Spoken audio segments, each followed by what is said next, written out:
Corona जैसी वैश्विक महामारी ने पूरी दुनिया को चिंता में डाल दिया था।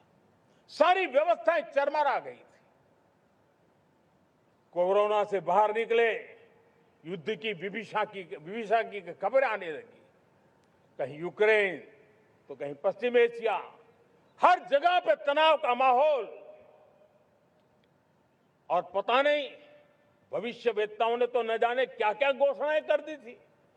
देश को डराना, देश को भयभीत रखना, देश को चिंतित रखना, इसी में कुछ लोगों को आनंद आता है।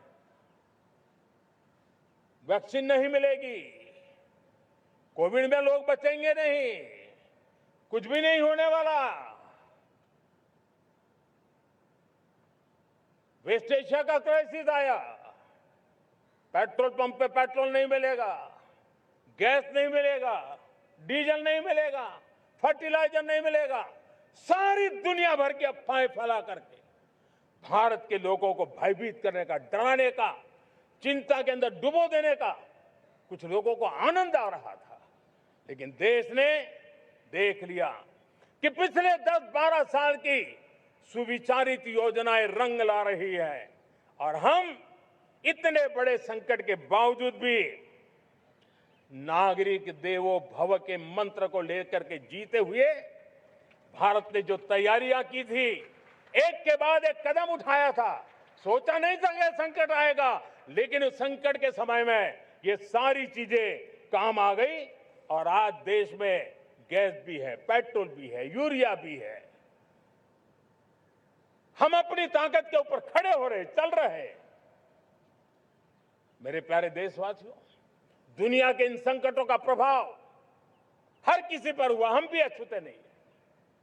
यूरिया के दाम दुनिया में 3,000 रुपया पहुंच गए एक बोरी का।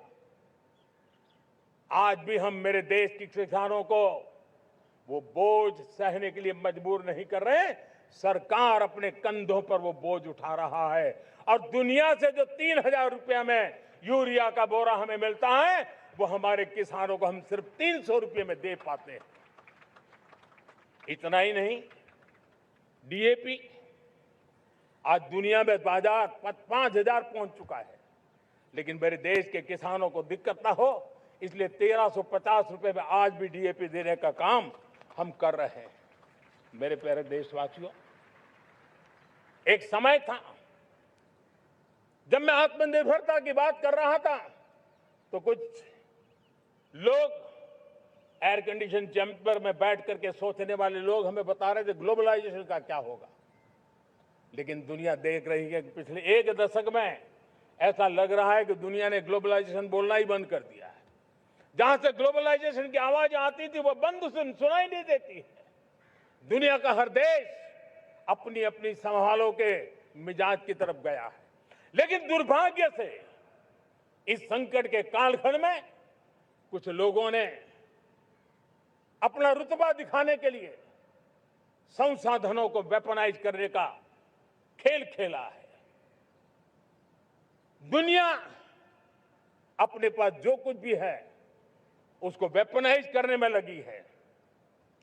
संसाधनों का वेपनाइज, रिसोर्स का वेपनाइज, पेट्रोल, डीजल, फर्टिलाइजर, दवाइयां, टेक्नोलॉजी की चिप्स, इतना ही नहीं, भूभाग को भी वेपनाइज किया जा रहा है।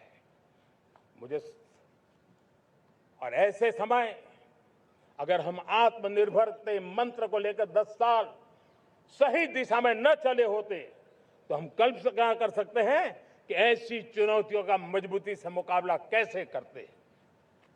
और हमारी तैयारियां निरंतर बढ़ती जा रही है। मेरे प्यारे देशवासियों, दूसरी तरफ आज भारत का प्रोफाइल पूरी तरफ बढ़ रहा है। आज भारत दुनिया के लिए एक स्वीकृत और सम्मानीय देश के रूप में बन रहा है। भारत के पास स्थिर पॉलिटिकल मैंडेट है, स्थिर सरकार है, भारत का वाइब्रेंट लोकतंत्र है, भारत का मजबूत न्याय तंत्र है और हम सबको दिशा देने वाला भारत का संविधान है। और अब दुनिया हमारे इन सामर्थ्य को पहचानने लगी है और इसलिए 2014 के बाद दुनिया करीब करीब 40 देशों के साथ हमारा FTA एग्रीमेंट हो रहा है।